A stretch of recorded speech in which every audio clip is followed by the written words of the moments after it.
नमस्कार दोस्तों, मैं सुष्मिता। आप देखना शुरू कर चुके हैं 4 पीएम यूपी। मणिपुर एक बार फिर सियासत और समाज के गहरे संकट के बीच खड़ा है। केंद्र सरकार दावा कर रही है कि कुकी संगठनों से समझौते के बाद हालात सामान्य हो गए हैं, लेकिन हकीकत यह है कि यूनाइटेड नागा काउंसिल ने बड़े आंदोलन का ऐलान कर दिया है। भारत म्यांमार सीमा पर बाढ़ और फ्री मूवमेंट रेजिम खत्म करने के फैसले ने नागाओं के बीच नाराजगी की नई आग जलाई है। ऐसे माहौल में प्रधानमंत्री नरेंद्र मोदी की मणिपुर यात्रा क्या सच में शांति समाधान का संदेश दे पाएगी या फिर केवल एक राजनीति शो बनकर रह जाएगा? फिलहाल आज इसी पर हम चर्चा करेंगे। हमारे साथ जुड़ चुके हैं हिमांशु जी। आज इन्हीं के साथ इस मुद्दे पर चर्चा करेंगे। बहुत बहुत स्वागत है हिमांशु जी आपका। हिमांशु जी, मणिपुर की बात करें कि मणिपुर की जनता महीनों से हिंसा और अविश्वास झेल रही है। आखिर मोदी सरकार कब तक शांति का दावा करेगी और जमीनी हकीकत के बीच का फर्क छुपाती रहेगी? सुष्मिता जी, बहुत बहुत धन्यवाद आपका। मुझे ऐसा लग रहा है कि मणिपुर के हालातों पर अब जाकर सरकार जागी है। अब जाकर प्रधानमंत्री को होश आया है कि हमारे देश का एक हिस्सा इतनी बुरी तरीके से प्रभावित है और हमें वहां पर जाना चाहिए शांति बहाली के लिए। 2023 के बाद से 2025 आ गया, लोकसभा के चुनाव हो गए, तमाम राज्यों के चुनाव हो गए, प्रधानमंत्री हर जगह भाषण देने के लिए जाते रहे, लेकिन मणिपुर नहीं गए। नॉर्थ ईस्ट में भी हो आए कई राज्यों के अंदर, लेकिन मणिपुर नहीं गए। क्यों नहीं गए, इस सवाल को बार बार उठाया जाता रहा, पिछले 2.5 साल से उठाया जाता रहा है। 29 महीने के बाद प्रधानमंत्री अब मणिपुर जा रहे हैं, तो एक बार चर्चा इस बात की हो रही है कि देखिए प्रधानमंत्री जाएंगे और वहां पर शांति बहाल हो जाएगी। अपने आप में ये कितनी हैरान करने वाली बात है सुष्मिता कि मैतेई समुदाय को अनुसूचित जनजाति यानी कि एसटी का दर्जा देने को लेकर 3 मई 2023 को मणिपुर हाईकोर्ट का आदेश आया था, जिसके बाद हिंसा भड़की।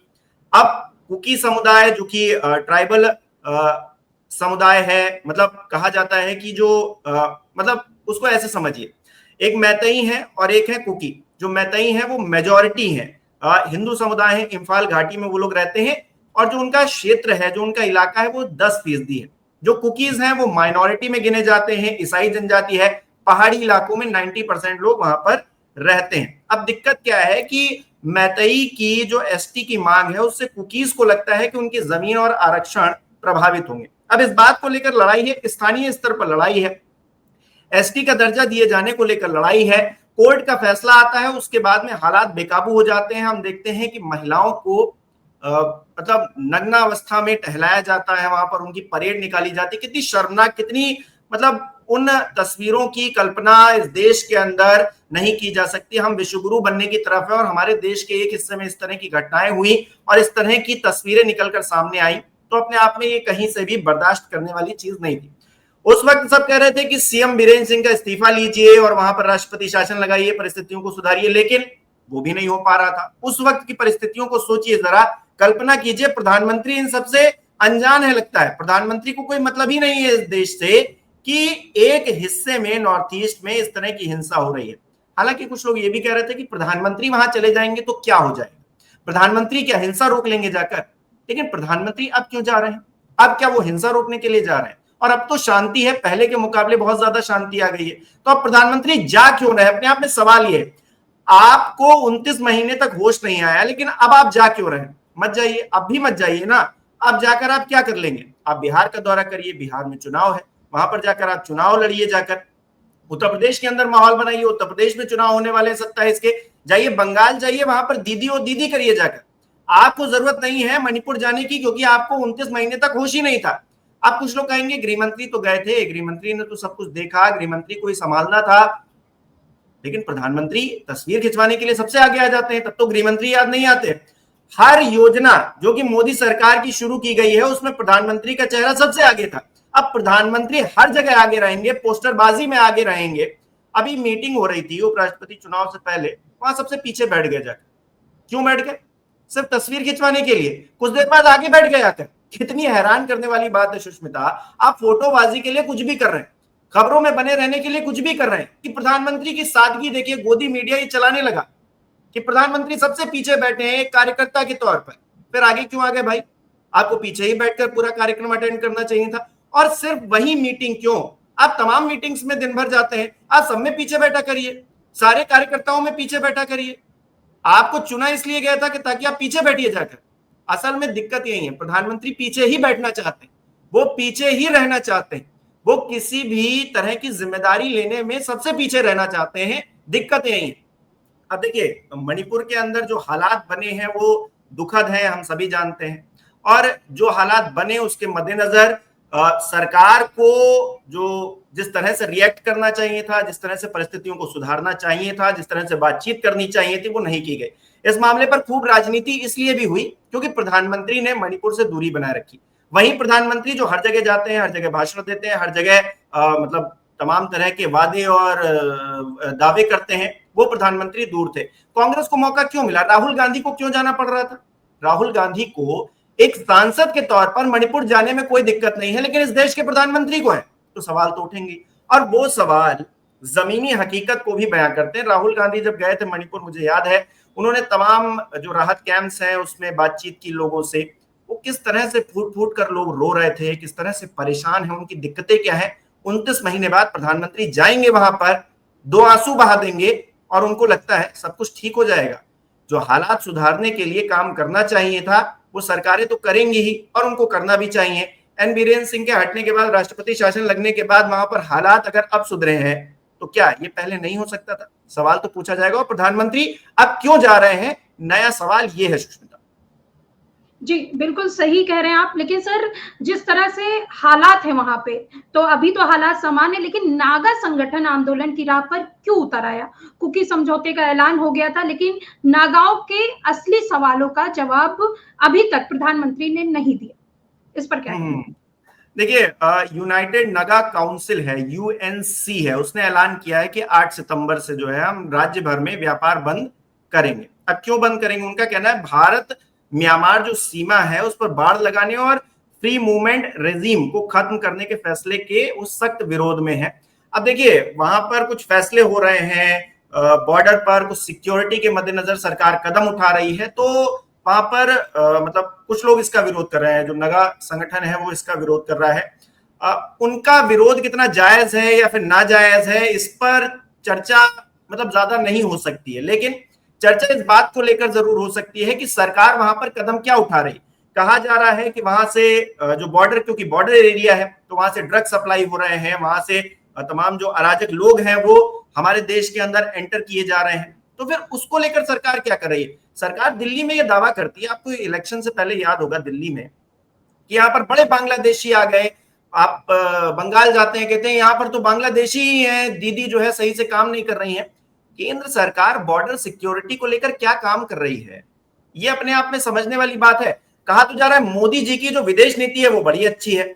अब मोदी जी की विदेश नीति इतनी अच्छी है कि अपने जो बॉर्डर एरियाज है हम उनको ही सील पैक नहीं कर पा रहे हैं, उनको ही सही से उस पर काम नहीं कर पा रहे हैं। आप कहेंगे कि बहुत जगह पर हमने जो है फेंसिंग करवाई है, बहुत जगह पर हमने बाढ़ लगवाई है, बहुत जगह पर हमने सिक्योरिटी और टाइट की है, लेकिन उससे क्या काम चला है? आपकी सरकार रहते हुए अगर दिल्ली में बांग्लादेशी घुसपैठ कर रहे हैं, बंगाल में बांग्लादेशी घुसे आ रहे हैं, तो आप पर सवाल उठाए जाएंगे। और देखिए, क्षेत्रीय स्तर पर कोई संगठन कोई अगर मांग उठाता है तो जो एडमिनिस्ट्रेशन है उसको उसकी बात सुननी चाहिए, उसकी गंभीरता को समझना चाहिए और उस पर काम करना चाहिए। हमारा यहां से बैठकर कोई टिप्पणी कर देना उचित नहीं है। और जो भी मांगे स्थानीय स्तर पर उठाई जाती हैं उनको पूरा करना प्रशासन और सरकार की देखरेख में होना चाहिए, मुझे ऐसा लगता है। अब देखिए आगे क्या होता है, प्रधानमंत्री जाने वाले हैं, उससे पहले ये एक मांग उठ गई है। जी। जी, बहुत सही बात की। लेकिन सर, जिस तरह से मोदी जी अभी जा रहे हैं, मतलब जिस समय उनको जाना चाहिए था उस समय वो राहुल गांधी गए और गृह मंत्री गए, लेकिन अभी जाना कितना औचित्य बनता है उनका अभी जाना? क्योंकि अभी चुनाव आने वाले हैं बिहार के, तो कहीं ना कहीं इमोशनली कुछ प्लान कर रहे हैं मोदी जी, ऐसा क्या लगता है आपको?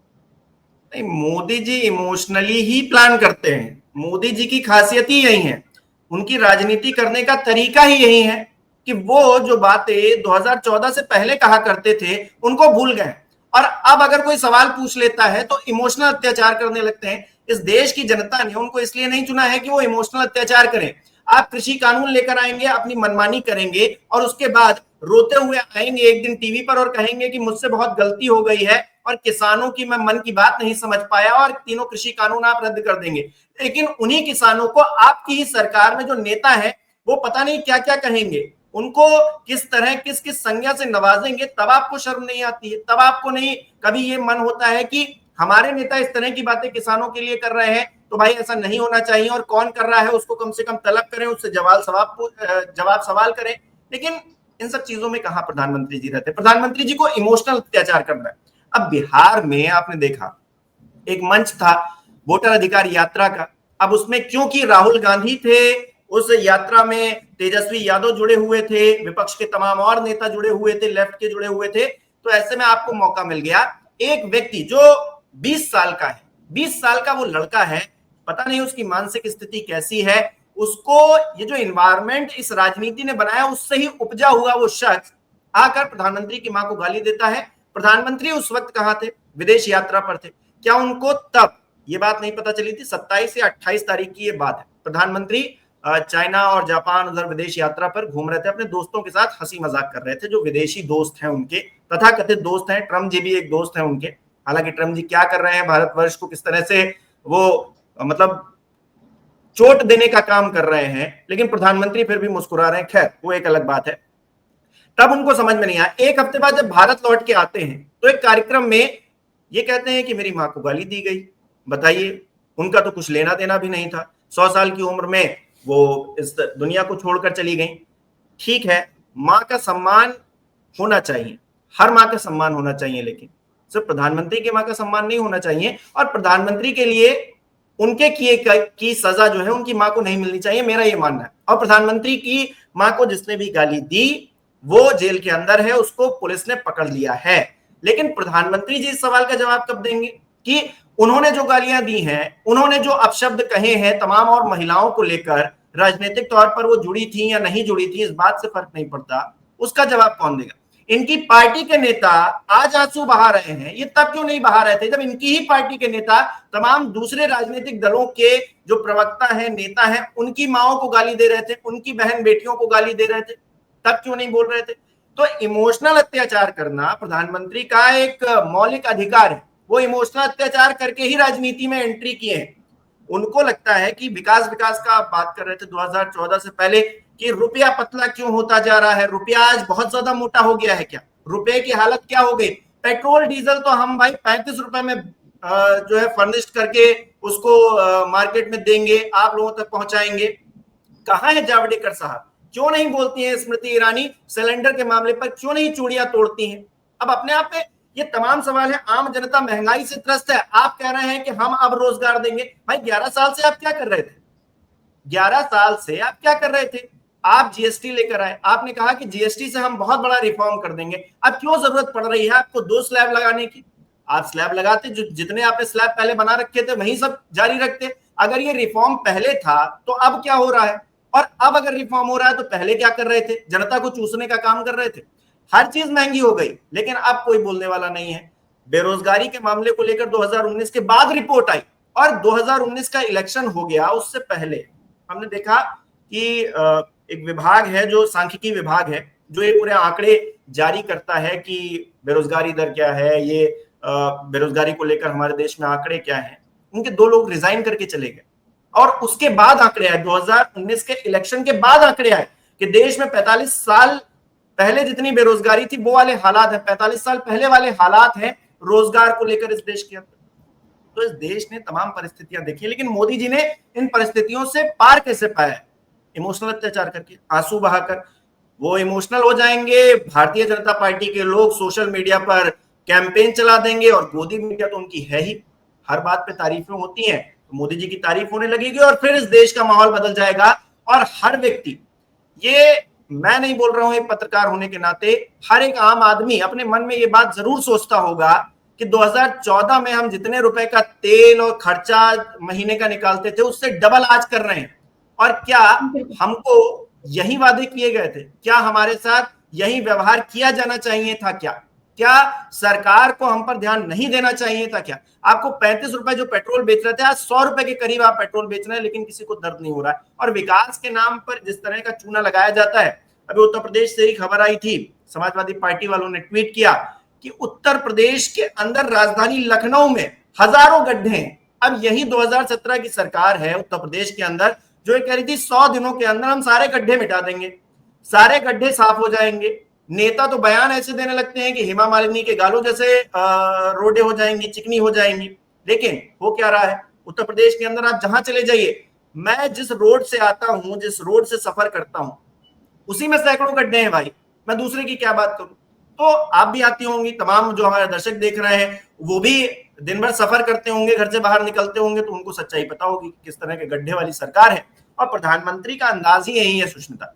प्रधानमंत्री जो है हर मुद्दे पर इमोशनल होकर, हर मुद्दे पर गड़े मुर्दे उखाड़ कर, इन नेहरू जी कर गए थे, इंदिरा जी कर गई थी, अरे मोदी जी कुछ किए हैं कि नहीं 11 साल में, ये कौन हिसाब लेगा? और इसका हिसाब क्या 2049 में होगा, 50 में होगा क्या? आप बात करते हैं आजादी के वक्त की, तब हम क्या बनाते थे? हम देश में कुछ बनाते भी नहीं थे, हमारी अर्थव्यवस्था इतनी नीचे थी, अंग्रेज हमको चूस कर गए थे, लेकिन फिर भी नेहरू जी ने, इंदिरा जी ने IIM खड़े किए, बड़े बड़े इंस्टीट्यूट खड़े किए, एम्स बनाया।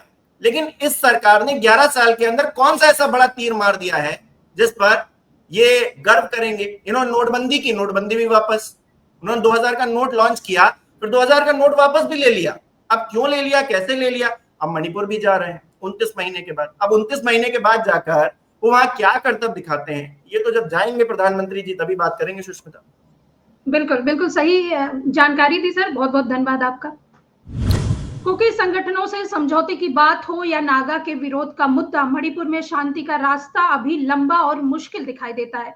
सवाल यही है, क्या केंद्र सरकार सभी समुदाय को विश्वास में लेकर समाधान निकाल पाएगी या फिर मणिपुर की आग एक बार फिर दिल्ली की राजनीति को कटघरे में खड़ा करेगी? प्रधानमंत्री की यात्रा क्या वास्तव में उम्मीद जगाएगी या फिर यह सिर्फ चुनावी संदेश भर साबित होगा? यही मणिपुर की जनता देख रही है। फिलहाल ये चर्चा आपको कैसी लगी, कमेंट बॉक्स में अपनी राय जरूर बताइए। देखते रहिए 4 PM यूपी। तब तक के लिए नमस्कार।